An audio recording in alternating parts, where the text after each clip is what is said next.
இப்போ அதே மாதிரி ஃபீமேல்ஸுக்கு வந்து வெஜினல் இன்ஃபெக்ஷன் வராமல் இருக்கிறதுக்கு என்னெல்லாம் மேம் பண்ணலாம் அவங்க? ஸோ வெஜனான்றது வந்து நார்மலாக எல்லா ஆர்கன் பார்ட்ஸ் மாதிரி தான் அது வந்து அங்கே வந்து செக்ரீஷன்றது நார்மலாக இருக்கும். அங்கே வளர்க்கிற டிஸ்சார்ஜஸ் எப்போ அதிகமாக இருக்கும் அப்படின்னு பார்த்தீங்கன்னா, ஒரு பெண்ணுக்கு வந்து பீரியட்ஸ் முடிச்ச கையோட ஓவலேஷன் சமயத்தில் அங்கே வந்து டிஸ்சார்ஜ் வர ஜாஸ்தியாக இருக்கும். நெக்ஸ்ட் வந்து செக்ஷுவல் அரோசலுக்கு அப்புறமா வெஜனல் டிஸ்சார்ஜ் வந்து ஜாஸ்தியாக இருக்கும். இன்னொன்று அவங்க ஓரல் கான்ட்ரசெப்டிவ் பில்ஸ் எடுத்துகிட்டு இருக்காங்கன்னா டிஸ்சார்ஜ் இருக்கும். ப்ரெக்னன்சி சமயத்துலேயும் டிஸ்சார்ஜ் இருக்கும்.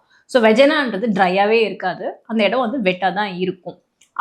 அந்த டிஸ்சார்ஜ் வந்து உங்களுக்கு கலர் மாறுது, இல்லாட்டி அது ஸ்மெல் வர ஆரம்பிக்குது அப்படின்னா தான் அது இன்ஃபெக்ஷன் அப்படின்னு நம்ம சொல்லுவோம். மற்றபடி அந்த வெஜனா வந்து ரொம்ப சுத்தமாக வச்சுக்கணும்னு சொல்லிட்டு எந்த ப்ராடக்ட்ஸும் யூஸ் பண்ணுற அவசியம் கிடையாது. அதுக்கான ஒரு டெம்பரேச்சர் இருக்குது, வெஜினல் பிஹெச்னு சொல்லுவோம்.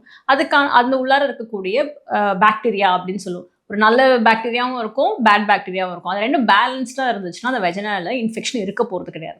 அது ஹைஜீனிக்காக மெயின்டைன் பண்ணணும்னு சொல்லிட்டு ரிப்பீட்டடாக அந்த ஃபாஷெட் யூஸ் பண்ணி வாட்டர் வச்சு வாஷ் பண்ணுறதோ, இல்லை ப்ராடக்ட்ஸ் ஏதாவது யூஸ் பண்ணி சோப்ஸு, ஷாம்பு அது மாதிரி யூஸ் பண்ணி வாஷ் பண்ணுறதோ பண்ணவே கூடாது.